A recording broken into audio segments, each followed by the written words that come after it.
สุดห่วงหาอ้ายบ่าวเวียงจันทน์ผู้สาวแขวงหัวพันน้องนั้นอยากมีคู่ใจนั่งรอคอยสายถ้าอ้ายที่เมืองสำไตจากใจสาวเมืองเวียงใสอ้ายห่างไปใจน้องห่วงหา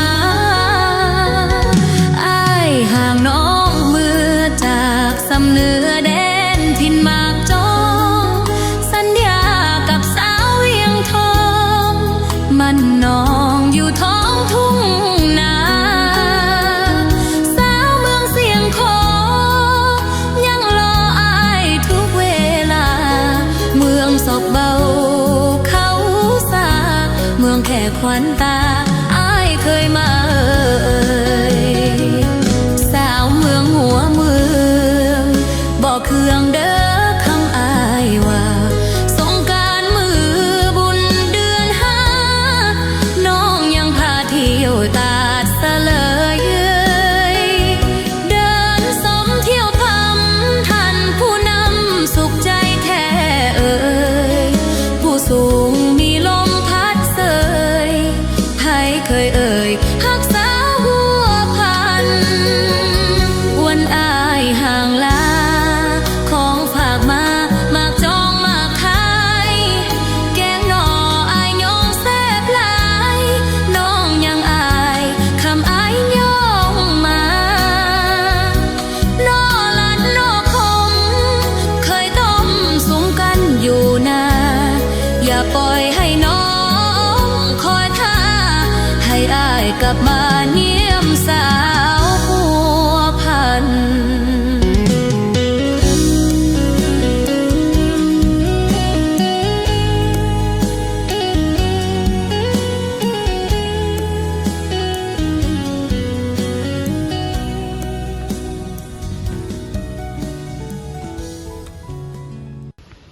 ที่สุดของที่สุดน้ำจะได้ร่างกายของข้าได้บรรลุเรื่องของงานที่จะต้องมีเราของตัวเองได้เราได้ใจไว้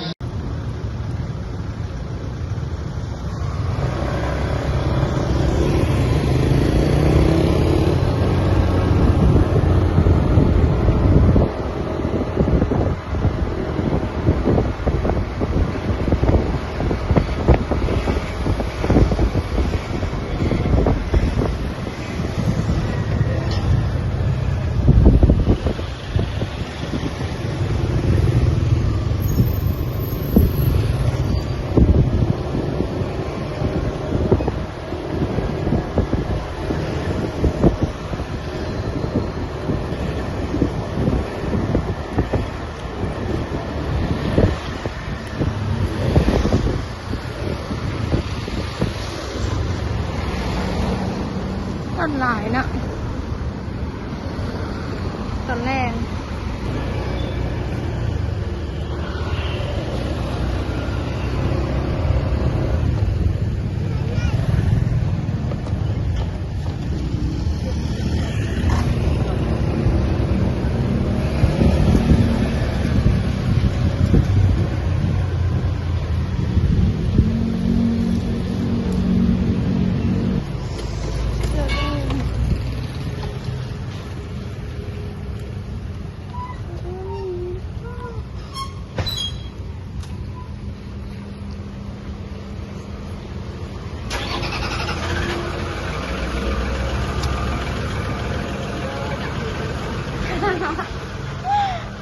ส่งให้พ่อใหญ่เคยเบิ่งเอง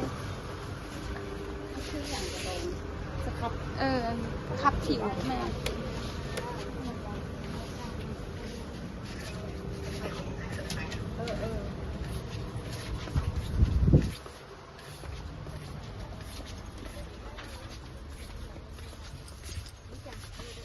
ข้างในนำไปเอาไปเอาเถอะใช้เท่าไหร่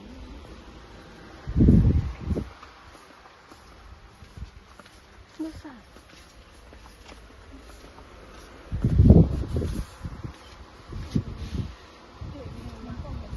มีแต่แบบนี้ป่ะ แล้วก็เป็นเนื้อละเอียดกรุบๆง่ายๆ อยู่ใส่เบิ่งตัว ไปให้มันแบบก็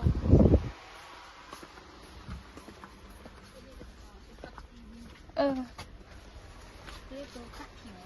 จะมีขัดเขียว ตัวนี้แม่นบ่ นี่เลยนะ อยู่ใส่มันมีรสหยังแน่ มีต้นมะพร้าว อยู่ใส่รสมะพร้าว แล้วเจออันนี้จะเป็นมะพร้าวอันนี้ นมข้าวด้วยซะ น้ำข้าวจะต้นนี้จะผสมเขียว บ่ได้ผสมหยัง มันเป็นฝุ่นหรือเป็นยัง มันเป็นน้ำ เป็นน้ำเลยวะ มันเป็นคือแบบตัวนั้นแหละอันนี้เป็นอย่างก็นมข้าวอยู่ใส่นมข้าว ๆเป็นน้ำข้าวเขียว นี่ ๆไม่เป็น แบบนี้เลยถ้าค่อยอันคัดนะกูอูบเท่าไหร่ 300,000-400,000นี่แหละ จะเสียเท ประมาณ4มันบ่มีราคาที่เท่าไหร่ มันได้ใส่หลายประตอง หน่อยเดียวใส่มันใส่ เพราะว่าจะซื้องูแบบประเมินราคาได้ ใส่พอดีถ้วยน้อยวันอันจีบัวนะน้อยๆนึง มันบอก คัดตัวนั้นเพราะว่าเฮาอันนั้นกับน้ำดีเฮาจุบกับน้ำเฮากับมัน ประมาณ4 เศษมันบอกก็ใช้ได้อยู่เนาะ คุ้มคุ้มอยู่ มีรถ มีรถอย่างอีก มันคัดนะตรง มันคัดทุกอัน เพราะมัน จะ แบบมันมัก เขามักเด้ออันนมข้าวนมข้าวแล้วก็มะพร้าวแล้วก็อัน ให้ลูกค้าเลือกมันบอก ให้ลูกค้าเลือกกาแฟเด้มีว่ะ ตัว บ่ นี้ มี สิ อันนี้เป็นอันนั้นอันนี้จะเป็นเนื้อละเอียดเลยเป็นแบบคือกาแฟแต่มันไม่ได้เป็นเนื้อแบบนี้นะ อืม เป็นเนื้อแบบละเอียดเลยนะ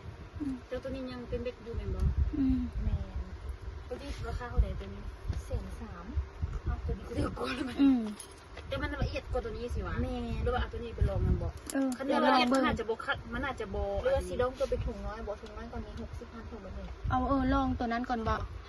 เอาตัวนั้นไปลองก่อนว่าสตาร์ทแล้วจังเอาตัวนี้ลองไปได้มะพร้าวมีสตรอเบอรี่มีป่ะ หรือว่าอันนี้เป็นอย่างนี้เด็กตัวนี้อันนี้เป็นตัวรองมันบอกหรือว่านั่นแหละ คิมิน เป็นมะขามตัวนี้อันนี้ก็โอ้เป็นยังไงมันแห้งเลย มีกลิ่นอย่างแน่ มีตะกินตรงนี้ ก็ต้องเป็นผงอะไรตัวนี้ลองเบิ้ง เอาตัวเป็นถุงลองเบิ่ง เลย อันนี้ไม่อย่างกลิ่นอย่างตัวนี้ อันนี้ข้อมาหาดว่ะ อย่าเอา3กลิ่นไปก่อนเนาะสตาร์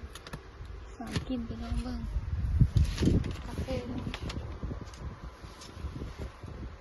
อันนี้มะขาม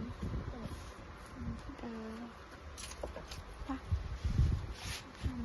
ดูสิเห็นเบิ้งมันเป็นเนื้อเลยเป็นแบบเนื้อละเอียดเลยนะ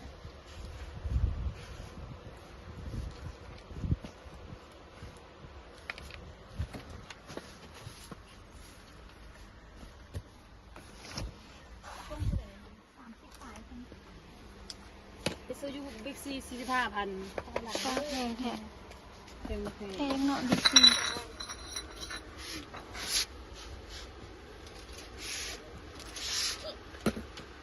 นี่จะเป็นอันนี้นะมันเป็นยังไง อ๋อนั่นเลยนะ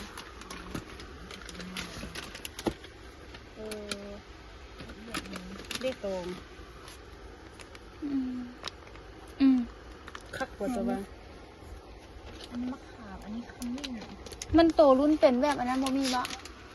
เป็นคือโลซันค่ะนะกาแฟมันสไตล์แบบนั้นมันคือโลซัน เป็นแล้วมันเป็นสครับสิหรอ แม่นเป็นสครับ หอมอยู่เลย เอาแบบนี้ลองไปเบิ่งเอากระเทาะแฝนั้นเอา คนคัดคิวเขาจะให้ลูกค้าเลือกตรงที่จังใดอะ มันก็มีตักใส่น้องแม่เขาเบิ้ง แม่น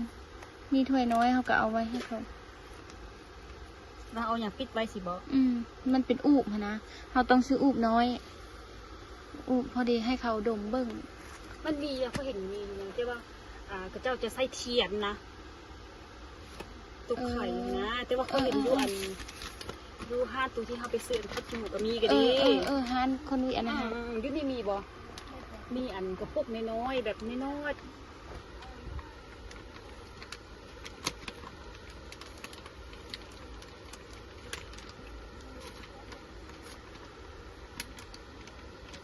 อันนี้ก็สครับมาอันทับทิม อันเดียวกันกับอันนี้สิอันนี้มัน คิมิน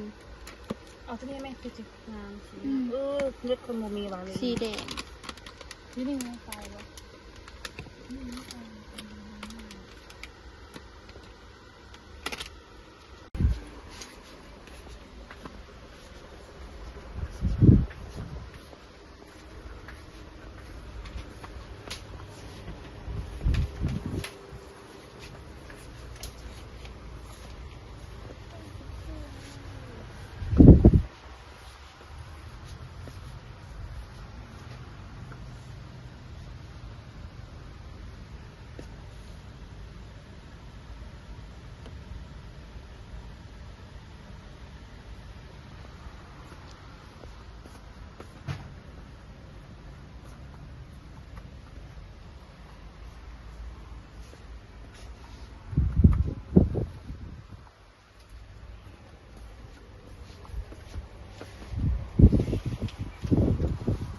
หลังด้วย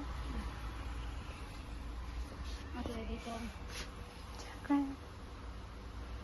หอมอยู่บ่แม่น ตัวนี้เคยใช้ตัวใหญ่ๆนะหอมเลย อืม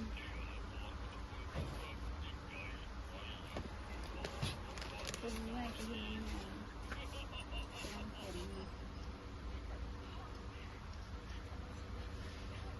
แบบชีกระหอม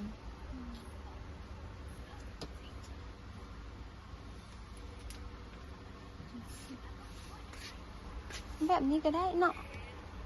ไปให้ ธร เขา รมดา ปะ ได้ อ่ะ ครับ อืม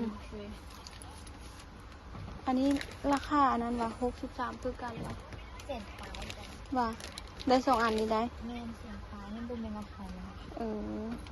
อันนี้40ที่มันเขาเขียนตัวนี้เห็นบ่ แม่นจำนวนมันนี่บุญเป็นราคาเลยเสียงปลาย อืม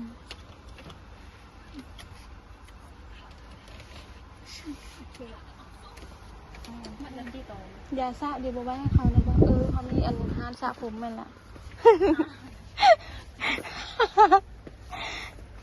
นี่แต่อัน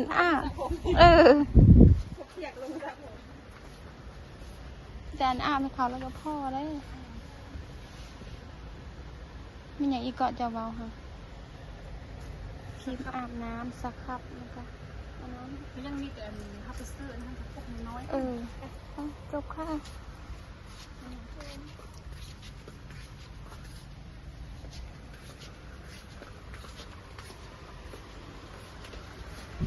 มาจะว่าเขาลงไข่มันเลยแต่มันมีเทียนอยู่ข้างใน เอาเทียนออก คืออยู่ห้างสาวันบล็อกนะ เออ ก็จะมีช่องน้อย